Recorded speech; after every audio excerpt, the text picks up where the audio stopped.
সে মাটি তখন ভাবছে যে আমার তো বাৎসরিক কাজ চলে আসলে, এবার তো আমি একটু বাৎসরিক কাজ করবো। তখন ঠাকুরের কাছে দৌড়াতে দৌড়াতে কাঁদতে কাঁদতে গেছে, ঠাকুর আমি তো বাৎসরিক কাজ করবো।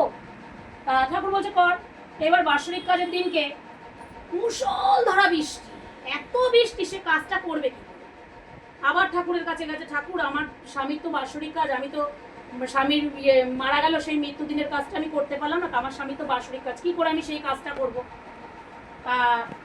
ঠাকুর বলছে সব হয়ে যাবে। সে মাটি তাবু ঠাবু টানিয়ে সবকিছু করে আয়োজন করেছে, কিন্তু বৃষ্টি আর থামছে না। ঠাকুরের কাছে কাকুতি মিনতি করে কান্নাকাটি করছে। তখন ঠাকুর বলছে তুই আর কি চাস বল, তোর নিজের কি লাগবে? বলছে না ঠাকুর আমার কিছু লাগবে না। বলছে বল না তুই কি চাস। তাও বলছে আমার কি, উনি বলছে আমার কিছু লাগবে না। কথা বলতে বলতে হঠাৎ দেখছে ঠাকুরের পায়ের তলায় মাটি নেই, ঠাকুর শূন্যর মধ্যে দাঁড়িয়ে আছে, পুরো শূন্যর মধ্যে ঠাকুর দাঁড়িয়ে আছে। তখন ওই মাটি বলছে আমার কিছু চাই না ঠাকুর, আমার শুধু তোমাকে চাই, আমার কাউকে চাই না, শুধু আমি তোমাকে চাই। তখন ঠাকুর বলছে এ কি বলছিস মনি, তুই আমাকে চাস মানে? তোর তো কত কিছু চাও না, যদি আমার থেকে আর কি চাস? বলছে না ঠাকুর আমি কিচ্ছু চাই না, আমি শুধু তোমাকে চাই। তা আমাদের চাওয়াটা এরকমই থাকতে হবে, আমি কিছুই চাই না, আমি শুধু তোমাকে চাই, শুধু তুমি আর আমি, তোমার আমার মাঝখানে আর কোনো ভাগ থাকবে না, শুধু তুমি আর আমি। সেই চাওয়াটাতেই আমার কিন্তু অনেক কিছু পাওয়া, অনেক। আমি যদি ঠাকুরের কাছে যাই, ঠাকুর আমার গাড়ি দাও, বাড়ি দাও, এই দাও, আমার কিচ্ছু হবে না, কিচ্ছু হবে না। ওটা ঠাকুর এক কান দিয়ে শুনবে আর এক কান দিয়ে তো বাড়ি করে দেবে। কেননা আমার তো নিজের করণীয়ই নেই কিছু, আমি খালি ঠাকুরের কাছে চেয়েই যাচ্ছে। আচার্যদেব বলেন ঠাকুর কি আপনার চাকর নাকি? আচার্যদেবের নিজের কথা যে খালি ঠাকুর একটা করে ফাইবার মাস করবে, ঠাকুর আজকে আমার এইটা দাও, ঠাকুর কালকে আমার ওইটা দাও। এটা কখন মানুষ হুকুম করে, অর্ডার করে? একটা যদি বাড়ির কোনো চাকর রাখে তাকে অর্ডার করে এই কাজটা হচ্ছে এটা করো। আমরা বাড়ির লোক কাজের লোক রাখলে তখন আমরা তাকে অর্ডার করে করাই। তা ঠাকুর কি আপনার বাড়ির চাকর যে আপনার যখন যেটা প্রয়োজন ঠাকুর আমাকে এটা করে দাও, সেটা করে দাও, ওটা করে দাও, টাইমটা দেখবে ঠাকুর এটা করে দাও, ওটা করে দাও? তো আপনারা যে চান কিছু চাইবেন না, ঠাকুরের কাছে কিচ্ছু চাইতে নেই। ঠাকুর জানে কখন কার কিভাবে দিতে হবে।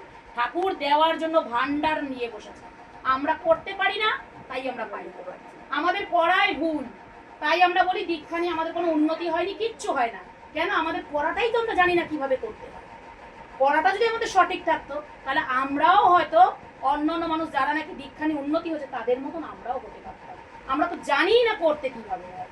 তা ঠাকুর বলেছে আমার চরণ পুজো করতে না, আমার চলনটা পুজো করতে। তার চলনগুলো যেভাবে আমাদের চলতে বলেছে ঠাকুর, সেই চলাটাকে যদি আমরা ঠিকঠাকভাবে করি আমাদের পাওয়াটা এমনিই আসবে, চাইতে হবে না।